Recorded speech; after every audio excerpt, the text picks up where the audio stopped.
মানে বাসা যদি খুঁজি, বাসাগুলো কোথায় কোথায় ফিরোজ? ওই যে একটা ওইটা না, তাই না? ওই যে বাসা, হ্যাঁ যে বাসা, এইভাবে অসংখ্য পরিমাণে বাসা আছে, অসংখ্যই। অর্থাৎ এই সময়টায় প্রচুর বাচ্চা দিছে পাখিতে এই অঞ্চলে। এই অঞ্চলে একসময় আমরা এই অঞ্চলে এসে অভিভূত হইতাম। এই যে পাশে যে গাছগুলা দেখতেছেন, এই গাছগুলা একসময় এই পাশ দিয়ে ছিল না, তাই না? আর দুই পাশটা ছিল একদম পুরো ফাঁকা বিল ছিল, তাই না ফিরোজ? হ্যাঁ, তো এই পুরো ফাঁকা বিল আমরা, ও যে আর একটা দেখছেন যে পাখির বাসা, ওইখানে পাখিও আছে।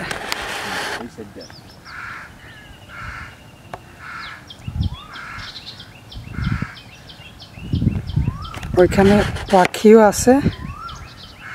এই যে এখানে একটা বাসা, পাখিও আছে, বাচ্চা আছে।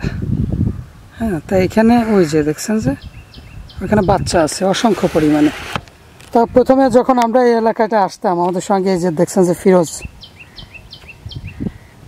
ফিরোজ আমার সাথে সেই আলোর মিছিলের শুরু থেকে কিন্তু ফিরোজ আমাদের সঙ্গে রয়েছে এবং ফিরোজ আমাদের সঙ্গে আছে। দীর্ঘদিন পর ফিরোজকে পেয়ে আজকে দুজনে সেই আগের মতো একাই বেরিয়ে পড়লাম। সেই পুরনো জায়গায় অনেকদিন পর আসলাম। ফিরোজ, কি মনে করতেছো? পাখি কি আগের থেকে বাড়ছে? থেকে কয়েকশো গুণ বাড়িছে, অনেক বেশি পাখি বাড়ছে, অনেক বাড়ছে, যা আগে এত ছিল না, দুর্লভ বিষয়। এই বাড়ার কারণটা কি?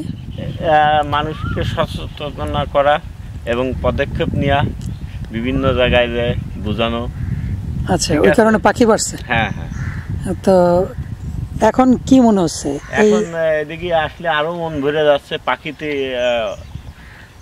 সমস্ত জায়গা ভরে গেছে। ওই যে ছোট ছোট পাখি দেখছো এগুলো? হ্যাঁ হ্যাঁ, ছোট ছোট পাখি, ওগুলা কি পাখি এগুলো? ওটা হলো মুনিয়া পাখি, অসংখ্য পরিমাণে। এত প্রজাতির পাখি বাড়ছে আগে থেকে। আজকে সকালবেলা দেখলাম কি, আমার পুকুরে বক নামছে। আমাদের এলাকায় বক কোনোদিন কল্পনা করা গেছে? না। নিচে নামে না। ওই যেগুলো মুনিয়া, প্রচুর পরিমাণে পাখি বাড়ছে। আর এত পরিমাণ বাসা, যদি আমরা আপনাদেরকে ওই সাইডটায় দেখাইতাম, প্রচুর বাসা, ওই যে ওই সাইডটা দেখাইতাম, প্রচুর বাসা পাখি এবং প্রচুর বাচ্চা দিছে। মানুষের মধ্যে সচেতনতা বাড়ছে অনেক। দেখছেন যে এই জায়গাটি আমাদের একটা পছন্দের জায়গা। ফিরোজ, আমরা তো আগে প্রায় হাঁটতে চলে আসতাম এদিকে। 6 দিনের ভিতর 7 দিনের ভিতর 6 দিনে আসতাম। আচ্ছা, আসতাম কারণ এই বিল, প্রকৃতি, পাখি আমাদের ভালো লাগে। তা যখন আমরা হঠাৎ করে আলোর মিছিলটা কেন তৈরি করলাম, তোমার কি মনে হয়?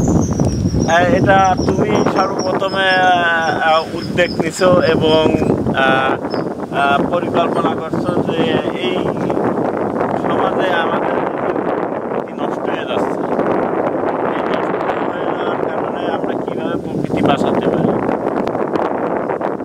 তুমি আমাদের উদ্বুদ্ধ করছো, আমরাও তোমার সাথে সাপোর্ট দিছি ওইভাবে দিনই। তুমি যতটা ছিলা, মানে অ্যাক্টিভ ছিল। তবে শুরুটা তো তোমাদেরকে নিয়ে, তোমারে নিয়ে, নবেলরে নিয়ে। হ্যাঁ, তার কারণ কি, তুমি হলো সব কিছুর আমাদের উদ্বুদ্ধ করছো তুমি। আমরা অত ইন্টারেস্টিং, মোটামুটি ছোটবেলা থেকে আমরা সবাই ছিলাম প্রকৃতি, আমরা ঘুরে বেড়াইতাম প্রকৃতির ভিতরে। তারপর দেখলাম যে আসলে এইগুলো যেভাবে নির্বিচারে নষ্ট হয়ে যাচ্ছে, এগুলো আমাদের রক্ষা করা দরকার। সেখান থেকে আমরা উদ্বুদ্ধ হয়ে কি করলাম, এই প্রকৃতি, পরিবেশ, জীববৈচিত্র্য সুরক্ষায় সামাজিক আন্দোলন শুরু করে দিলাম, তাই না? চলো সামনে দেখি, সামনে আরো প্রচুর পাখি আছে।